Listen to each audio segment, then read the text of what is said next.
Medeth kaiinggitan na ngayon, at bakit naman kaya? Yan malalaman na natin yan mamaya.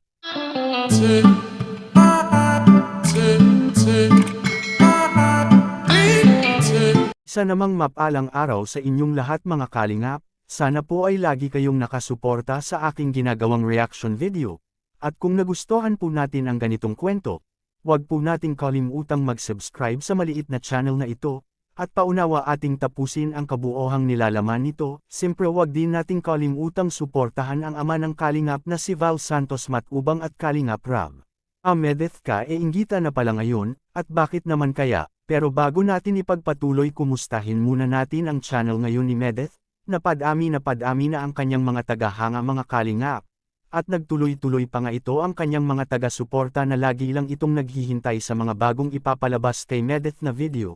Hindi na talaga mapipigilan pa ang pag-angat ngayon ni Medeth mga kalingap. Deserve naman talaga ni Medeth iyon na suportahan ng mga manunood. Dahil sobrang mabait at matulungin itong si Medeth mga kalingap at mapagmahal pa sa kanyang mga magulang.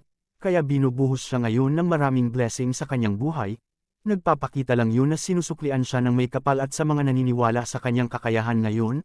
Kaya di maiwasang masasabi natin na itong si Medeth mga kalingap ay kaiinggitan na lang ito balang araw. Lalo na kung ikumpara ito sa mga K-Angels members ay malaki na ang lamang ni Medeth K sa kanila mga kalingap. Kaya marami ang natutuwa ngayon kay Medeth galing sa kanyang mga solid fans at supporters.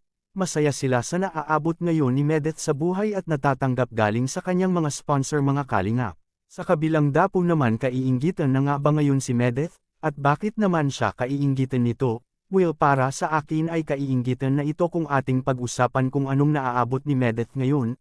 Dahil sa kanyang mga naipunder at nabibigay sa kanyang mga magulang, tulad na lang sa kanyang pagbili ng mamahaling bagong cellphone mga kalingap, na pinaghirapan talaga niya iyon para lang mabili niya ang gusto niyang pangarap na cellphone. At ang kanyang magulang naman ay napagawan na rin niya ng pigirihan na matagal ng gusto ng kanyang magulang, na magkaroon sila ng pigirihan at ang pangarap na yun ng kanyang ina ay tinutupad na ngayon ni Medeth mga kalingap.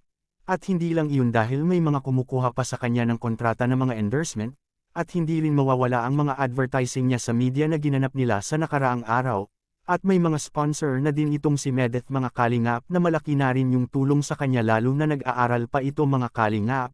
Kaya masasabi talaga natin ngayon na balang araw ay marami ang maiinggit kay Medeth, dahil sobrang bilis ang kanyang pag-angat sa buhay mga kalingap, kaya suportahan na lang natin lagi at maging masaya na lang tayo kung ano man ang nakakamit o naaabot ni Medeth ngayon. Kayo anong masasabi nyo sa mga naipunder ni Medeth ngayon mga kalingap na nakabili na ito ng mamahaling cellphone at napagawan na rin niya ng pigirihan ng magulang nito? Please comment and God bless us all.